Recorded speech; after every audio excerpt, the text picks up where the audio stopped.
classique, c'est un vrai problème. Et dans une période post-prandium, j'ai bien appris qu'il pouvait parler en latin, donc ça va. Je me suis dit que ça pourrait m'aider également. Alors, aujourd'hui, je vais essayer de vous parler de Bertrand d'Argentré et de ses livres. Et pour ce faire, et pour faire honneur à l'élément droit de l'assistance, j'ai fait un plan en deux parties. C'est controversé pour l'historien. D'abord, je vais vous parler de la bibliothèque proprement dite, telle qu'on la connaît, et pourquoi on la connaît. Puis, dans la deuxième partie, je vais essayer d'expliquer comment il a pu trouver ces livres et comment il y a eu accès. Donc, commençons déjà par la bibliothèque de Bertrand d'Argentré. Alors, la bibliothèque de Bertrand d'Argentré est connue surtout grâce à un catalogue qu'il a lui-même fait rédigé en 1582 et dont l'exemplaire final survit à la bibliothèque municipale de Rennes, donc au Champ Libre. C'est un document relativement imposant, d'une taille in-folio, avec une reliure travaillée en chamois retourné, et également avec un travail, comme vous le voyez, relativement réfléchi, de mise en page, de présentation, etc. C'est une bibliothèque surtout qui est imposante de par le nombre de titres qu'elle offre. Cette bibliothèque aurait été constituée de plus de 2900 titres, ce qui en fait la plus grande bibliothèque privée pour laquelle on ait un inventaire au XVIe siècle. C'est-à-dire donc que c'est une bibliothèque de premier plan national, voire international dans sa taille. C'est aussi une collection intéressante parce qu'elle montre ce à quoi s'intéressait, au moins en acquisition, Bertrand d'Argentré. D'abord, linguistiquement, c'est une collection fortement latine, plus de 80% des titres sont en latin, mais dans le reste des titres, il y a beaucoup de grec, plus de 160 titres en grec, ce qui montre que pour quelqu'un né en 1519, vraiment dans une ville provinciale, vraiment une connaissance grecque réelle. Bon, il y a aussi 4 livres en hébreu, mais c'est des livres de grammaire hébraïque, ça ne montre pas forcément une connaissance de l'hébreu. Il y a également des titres en français, mais beaucoup moins qu'on ne pourrait s'y attendre, et surtout, sinon, des titres en italien, qui montrent un intérêt humaniste relativement classique. C'est une collection aussi qui est intéressante pour le fait qu'elle est partagée en deux parties. Partagée en deux parties, et dont la seconde est très différente de la première, déjà parce qu'elle ne fut pas créée au même moment. Vous le voyez sans doute ici en haut. La collection, l'inventaire est dressé en 1577, soit 5 ans auparavant. Et cette collection est également ordonnée très différemment. La collection principale, la première partie, est arrangée donc par ordre alphabétique du nom d'auteur, alphabétique du nom d'auteur de manière très très simple, A, B, C, D, etc. Dès qu'on est à la deuxième lettre, il n'y a plus du tout d'ordre. On est vraiment dans une liste qui a été créée à partir d'une liste préexistante, dans laquelle on a simplement recopié chaque ouvrage commençant avec A, B, etc., sur des cahiers différents. Alors que la deuxième partie est organisée thématiquement. C'est-à-dire que mentalement, cette seconde partie a été créée avec une optique réellement de travail, pas simplement dans son contenu, mais également dans la façon dont elle est agencée. Vous le voyez dès cette première page, qu'on commence ici, par le droit canon, Libri Juris Canonici. Et l'ensemble va continuer de cette manière en passant en revue donc le droit civil, puis le droit coutumier, etc., pour arriver à une grande section finale, dans ce cas-là ordonnée par ordre alphabétique, qui sont des écrits divers autour du droit. Ces deux listes donc, nous suggèrent déjà une collection partagée physiquement également. Le fait qu'elles aient été créées avec un temps d'écart aussi important et qu'on les trouve si bien distingués, suggère qu'il y a une collection donc, qui est également physiquement séparée. Collection physiquement séparée, mais dont les deux morceaux semblent se trouver à Rennes, on y reviendra tout à l'heure, ce qui n'exclut pas qu'il y ait une troisième partie de la collection qui ne soit pas dans cet inventaire, on va y revenir, et qui soit donc en dehors de Rennes, donc dans sa résidence externe.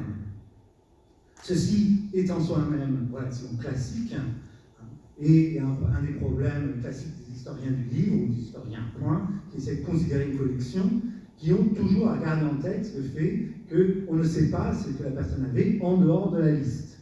Le cas classique, c'est Saint-Simon, dont pendant des années on pensait qu'il y avait 2 puis 3 morceaux de collection, maintenant on sait qu'il y en avait 5, dans 5 endroits différents, et donc à chaque fois on a dû réécrire ce qu'on pensait que Saint-Simon ne connaissait pas. Donc évidemment, il ne faut pas partir avec cet a priori-là, ce genre de liste, il faut les prendre pour des éléments positifs, dans le sens où on sait qu'il avait ce livre plutôt que l'idée qu'il ne l'avait pas. Ceci est d'autant plus vrai que l'organisation de ce type de titre, en général, est faite à partir du livre lui-même, et donc part de l'inscription du premier ouvrage dans un livre. Or, au sein d'un même volume, il y aura 2, 3 livres reliés ensemble, et souvent ces ouvrages ne sont pas dans les inventaires. Alors, c'est une liste qui est intéressante, qui n'a certainement pas été composée par d'Argentré lui-même. On peut vérifier ça simplement donc, en regardant la façon dont tout a été agencé. C'est une collection clairement recopiée sur une liste précédente, et vous voyez très travaillée au niveau donc, supérieur. Et ce niveau supérieur, si on se rapproche, on voit un vrai travail de mise en page pour renvoyer vers des images donc, de livres imprimés avec des vitrines qui sont évidemment donc, basées sur des vitrines imprimées plutôt que des vitrines donc, enluminées. On a des éléments comme les armes, le monogramme et le cadre donc, qui montre que c'est un livre qui n'est pas fait pour rester simplement sur un rayon de bibliothèque comme inventaire d'utilité, mais réellement quelque chose qui est à partager. C'est ce qu'on montre aux gens, sinon on n'aurait pas passé autant de temps à préparer l'ensemble. Ceci est d'autant plus vrai qu'il correspond exactement à une mentalité de l'époque. Les humanistes écrivent encore et encore que les bibliothèques privées sont à partager. Et ça se retrouve sur les livres souvent eux-mêmes, lorsqu'on écrit que ce livre m'appartient, puis est amico et ami. L'idée étant que chaque livre n'est pas une possession privée, mais quelque chose qu'on partage. Et c'est dans aucun doute donc ce à quoi servait la collection d'Argentré, qui n'était pas simplement privée, mais réellement partagée à Rennes entre tous les gens qui en avaient besoin. Un document qui est conservé ici vient renforcer cette idée. C'est un document fait à la fin de la vie de Bertrand Argentré, lorsque on est en train de descendre dans les problèmes de la Ligue, il fuit de la ville. À ce moment-là, évidemment, sa bibliothèque reste sur place.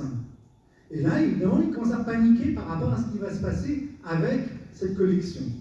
D'autant plus que dans la ville, il y a le marquis d'Assarac, qui est un grand bibliophile, et qui lorgne très clairement sur la collection, dans le texte. En particulier, il va empêcher que le marquis d'Assarac accède à la bibliothèque. Et donc, il demande que la bibliothèque soit mise sous scellé pour empêcher que les gens viennent prendre des livres et repartir avec, comme il n'est pas là, ou que les gens donc, qui l'entourent ne sont pas là, pour vérifier l'accès aux livres. Et il le dit particulièrement dès le début, ici. Pourquoi? Parce que sa bibliothèque est tant pour lui que pour le public. C'est-à-dire qu'on ne conçoit pas sa bibliothèque comme un élément donc fermé, mais quelque chose qui est réellement ouvert à la lecture plus large. J'attire par ailleurs en anecdote d'une certaine façon, les gens à la date du 16 février 1590 j'attire l'attention à donc la requête présentée à Ixelles par maître Bertrand d'Argentré. Il n'y a pas de feu dans cette présentation. Bertrand d'Argentré, selon toutes les sources qui ont été citées dans ce colloque, est déjà mort. Est-ce que c'est une erreur de saisie? Est-ce que c'est une demande qui est faite pour lui par quelqu'un d'autre sans savoir qu'il était mort? Je vous laisse, ou est-ce que c'est un zombie? Je vous laisse spéculer sur cette question. Toujours est-il que la date pose évidemment problème. Cette bibliothèque, elle est intéressante parce que nous dit le catalogue et la façon dont elle a été rédigée. Déjà, vous remarquerez que les descriptions sont très approximatives. Ce ne sont pas des descriptions qu'on pourrait dire bibliographiquement intéressantes, mais des descriptions qui sont faites simplement pour indiquer le contenu des textes. Vous avez des éléments tellement simples qu'on n'indique pas s'ils sont imprimés ou manuscrits, et dans certains cas, eh bien, il est clair que ces textes étaient manuscrits. C'est le mauvais slide pour ça, pardon, c'est celui-ci. Donc, avec un copier, on met avec session d'État, des États. Si on revient à celui d'avant, qui était censé être la langue, je suis désolé, j'ai inversé les deux photos, vous voyez aussi que les langues sont indiquées d'une manière très approximative, c'est-à-dire qu'on met le titre en latin, et après, on met l'indication de langue qui suit, en grec. Et ça, on le retrouve également pour l'italien. Ça suggère bien que cette liste n'est pas faite par Bertrand d'Argentré lui-même, ni quelqu'un qui comprenait le grec ou l'italien, mais qui savait simplement saisir des titres en latin. Il savait saisir des titres en latin, mais clairement, il ne parlait pas le latin. Régulièrement, on a des phrases qui n'ont aucun sens en latin qui sont recopiées, qui sont clairement des erreurs de recopiage. Pour preuve, les prébata, pour poemata, et ici, des corrections qui ont été apportées. Ici, on a Hippocrates latine coratio pour coronario. Simplement, des problèmes de recopiage, mais des problèmes qu'on n'aurait pas si le scribe était latiniste. Et donc, évidemment, ça ne peut pas être Argentré lui-même, vu que Argentré écrit presque mieux en latin qu'en français. C'est un point de vue personnel. Alors, cette grande collection est extraordinaire, elle est fascinante, et j'ai écrit un article dessus, comme il a été souligné. Donc, je ne voulais pas m'apesantir outre mesure uniquement sur cet élément, mais également vous apporter du nouveau. Et ce nouveau tourne autour de comment Argentré a réussi à amasser cette collection. Cette question est importante parce qu'elle parle de l'accès au livre pour un collectionneur, pour quelqu'un qui veut acheter et découvrir des livres pendant cette période. Or, l'accès au livre a trop souvent été mis en analogie à la production imprimée. Les gens ont pu écrire que la culture humaniste en Bretagne était faible. Pour preuve, on n'imprimait pas beaucoup. Logique évidemment défaillante. C'est pas parce qu'aujourd'hui on imprime quasiment pas du tout à Paris et qu'on imprime énormément à Mayenne qu'à Mayenne on réfléchit plus qu'à Paris. Enfin, je vais juger. Donc la même logique s'applique à la Bretagne, qui en effet commence relativement tard à imprimer. De manière sérieuse. Il y a des incunables. Le premier livre imprimé à Rennes, c'est une coutume faite par Pierre Belsculet, un imprimeur qui va aller s'installer à Poitiers, et une figure plutôt intéressante qui s'appelle Josse. J'ai des théories, mais ce n'est pas en droit pour les développer, mais néanmoins quelqu'un qui est relativement obscur. Ils impriment ensemble, donc près de l'église Saint-Germain, à Rennes, proche de là où travaillent notamment beaucoup de tanneurs, région d'artisans, et on verra que c'est quelque chose qui est important, vu qu'on s'installe dans une région, une zone d'artisans, plutôt que de bourgeois. En cela, ces débuts de l'imprimerie à Rennes sont relativement balbutiant. On produit 2 livres dont on connaît l'existence, et puis il n'y aura plus rien pendant 40 ans, puis peu à peu, les presses vont revenir et travailler. Le grand imprimeur de cette période, c'est Julien Duclos, qui est l'homme derrière, vous le savez bien, beaucoup des travaux juridiques sur la Bretagne et qui vont être imprimés à Rennes. Sa production, néanmoins, reste tout à fait limitée. On est dans une production qui est typique d'une province, beaucoup de livres à usage local, beaucoup de livres qui ont un intérêt qui ne dépassera pas énormément les frontières de sa province. Et en ça, c'est relativement normal, puisqu'on retrouve la même chose ailleurs, et la plupart des livres sont produits ici, en Europe, même dans le monde. Dans ce carré, vous avez 80% de toute la production au XVe et au XVIe siècle. Si on regarde plus précisément les centres d'impression, on voit bien que la Bretagne fait relativement pâle figure par rapport aux centres de production principaux en Europe. En revanche, ce qu'on voit de manière très appuyée, c'est que dans toutes ces régions qui n'ont pas forcément beaucoup d'imprimés, on a des libraires. C'est-à-dire qu'on vend les livres qu'on produit ailleurs. L'imprimé est en fin de compte quelque chose qui se spécialise très rapidement dans ces centres de production et qui ont des systèmes de distribution très développés et qui permettent à plein de petits endroits d'avoir leur propre accès aux livres. Si on regarde juste la Bretagne, on voit l'importance de Rennes et de Nantes comme lieu de vente, mais même des endroits comme Morlaix sont relativement bien fournis. Pour l'exemple, dans les années 1580 à Morlaix, il y a 3 libraires, enfin 3 librairies donc, qui vendent des livres, c'est plus qu'aujourd'hui. Donc l'accès aux livres est relativement important. Alors, dans ce cas de figure, on imagine bien que l'accès aux livres est relativement facile, vu qu'avec beaucoup de libraires, eh bien, on vend surtout des livres fabriqués ailleurs, qui sont importés en Bretagne.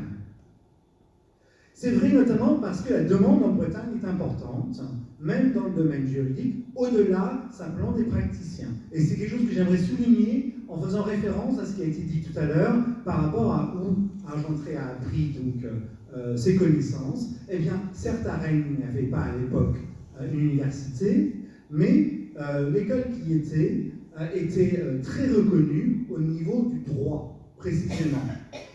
Et donc l'auteur local, donc Nicolas de Bast, local parce qu'il vit à Rennes, il vient de Poitou, écrit qu'à Rennes, on pouvait étudier en droit comme en quelques universités, joint qu'il y avait un très excellent et grave parlement. Il y a donc un marché très important pour ces livres qui va favoriser le développement des libraires. Et ce développement des libraires qui est favorisé, eh bien, elle se situe précisément autour du marché le plus porteur. Bon, ça, c'est le plan de Rennes tel qu'on le connaît pour 1616.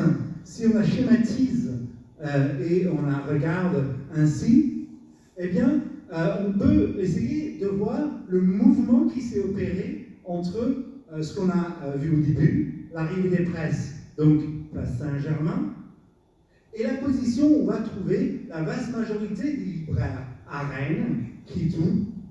Eh bien, qui est à la porte Saint-Michel. C'est-à-dire, géographiquement, loin de la production de livres, ce qui en soit même pas excessivement surprenant, et encore moins surprenant, juste à côté de la cour de Rennes. Les 2 cours étant situées juste derrière les adresses des libraires. Alors, ceci est d'autant plus intéressant que, grâce à une thèse récente de Mathieu Pichard, j'ai pu trouver, en suivant une de ses notes en bas de page, un document intéressant qui a un titre qui ne promet pas grand-chose, procès-verbal de la réformation du domaine de Rennes, mais qui cache à l'intérieur beaucoup d'informations sur les libraires. Parce que en refaisant donc la réformation du domaine, ils se sont rendus compte qu'autour des cours s'étaient développés ce qu'ils appellent des boutiques et des cabarets qui n'avaient aucune inscription sérieuse dans, dans le domaine, qui ne payaient pas de droits, etc. Ces personnes se situaient tous à la sortie de la cour. Ici, vous avez donc la prison Saint-Michel telle qu'elle est aujourd'hui. Ou ceux qui sont plus entreprenants pour aller ce soir, c'est une boîte de nuit aujourd'hui. Ici, donc, vous avez la rue qui mène à la rue Saint-Michel, et qui était l'endroit rêvé pour ça. Alors, si on reprend sur le cadastre, puisque l'incendie de Rennes s'arrête juste là, on a ici donc la cour de Saint-Michel, et ici donc la cour de Loire, avec le champ Jacquet où il y avait la sortie principale des cours de Rennes, et derrière la sortie secondaire qui allait vers la rue Saint-Michel.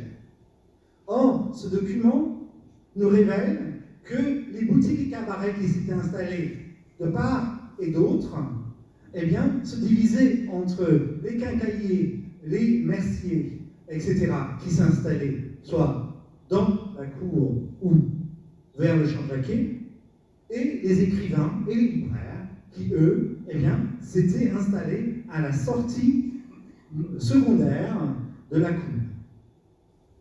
Cette sortie secondaire, elle est intéressante parce qu'elle est moins empruntée, évidemment, théoriquement, que l'autre, mais qui aurait été classiquement l'endroit par lequel accédaient et sortaient donc des juristes eux-mêmes.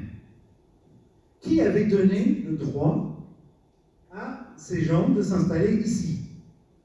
Eh bien, la réponse, vous l'avez deviné, c'est le sénéchal.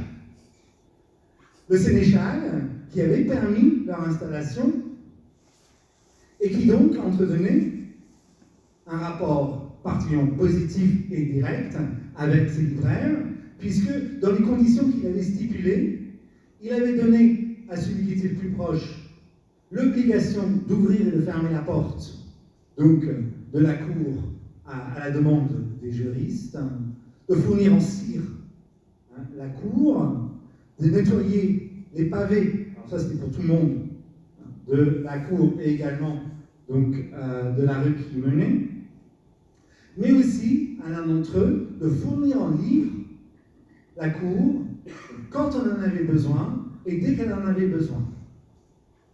Cette stipulation donc montre que leur statut ambigu était toléré en grande partie parce qu'ils apportaient eux-mêmes donc à la cour. Et on indique très clairement qu'on ne va pas permettre que dans ces lieux s'installe quelqu'un de vil métier. Vil métier, c'est-à-dire quelqu'un notamment qui fait beaucoup de bruit. C'est indiqué.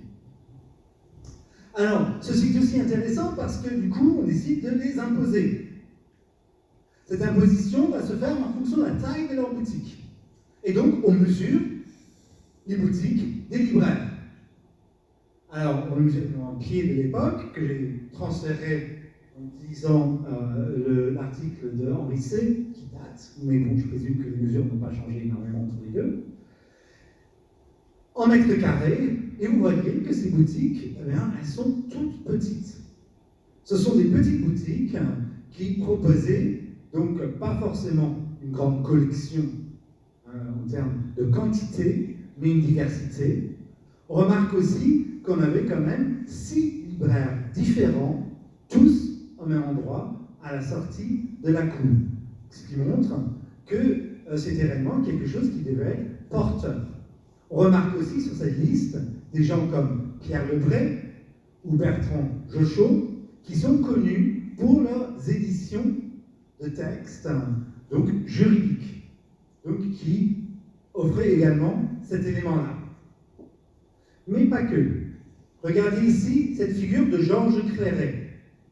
Clairet, donc voici donc, la devise, enfin, la marque, eh bien vous le voyez que son symbole était donc Saint-Georges, logique de son nom, mais qui reflète pas simplement je dirais, le rôle classique de Saint-Georges, mais qui s'insère dans une scène qui reflète son propre intérêt. Parce que Noël Dufay, père, parle de Georges Clairet et explique que dans cette boutique, il n'avait que quasiment des romans de chevalerie. Il aurait pu, dit-il, vendre des livres utiles pour l'enseignement des deux maths, grâce auxquels il se devenait immensément riche, mais ça ne l'intéressait pas. Il ne voulait prendre et vendre que des livres de chevalerie et donc des romans. On a ici donc quelqu'un qui est situé là, non pas simplement pour fournir un livre juridique, mais également pour fournir l'autre moitié de la bibliothèque de Bertrand d'Argentré. Alors, tout ceci, évidemment, nous montre la facilité avec laquelle Bertrand d'Argentré aurait accès à ces livres, mais aussi nous fait réfléchir à comment il a constitué ce fonds. Parce que, je vous l'ai dit, Jochaux avait comme rôle de fournir les livres dont avait besoin la cour de Rennes. Cette formulation est intéressante parce qu'elle me fait penser à un autre cas, situé pas loin d'ici, à Nantes, qui est le cas de Pierre Le Gallot, archidiacre de Nantes, qui, à sa mort, laisse une collection énorme à la ville, qui a fini par la vendre. Selon l'histoire, on n'a pas le temps. Mais qui est intéressante parce que l'archidiacre a eu cette collection comment? Eh bien, en vérifiant les livres chez les libraires qui étaient censés déterminer s'ils étaient hérétiques ou non. Eh bien, par exemple, on peut se demander à quel point c'est en demandant à des libraires comme Jochaux de fournir des livres que Bertrand d'Argentré lui-même n'a pas pu amasser une partie de la collection. C'est une idée, plutôt qu'également prouvée, mais qui explique bien cette proximité maintenue entre Bertrand d'Argentré et les vendeurs de livres, et qui montre bien comment, même dans une ville provinciale, bien quelqu'un comme Bertrand d'Argentré pouvait amasser très rapidement une collection qui pouvait rivaliser avec les meilleurs du royaume. Merci beaucoup.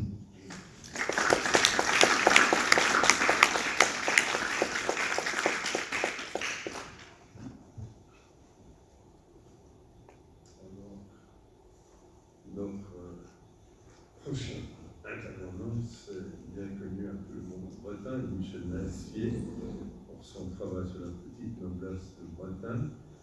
Et pour les autres, son livre extraordinaire sur l'histoire sociale de la Bialance, qui est sorti en 2011, qui est de grande importance pour les Gortains, et pas mal d'autres aussi. Et je passe la parole.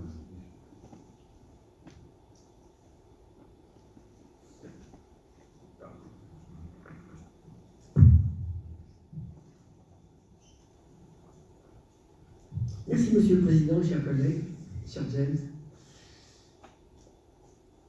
Bien, merci aux organisateurs de me donner la parole sur Bertrand d'Argentré, comme si je savais quelque chose sur le sujet. Vous voyez que j'ai changé le titre de cette communication. La chronologie chez d'Argentré, historien, la crise de l'hiver 1489. Le résumé que vous avez eu est conforme à la communication telle que je vais la faire. En la préparant ces jours derniers, je me suis aperçu que le titre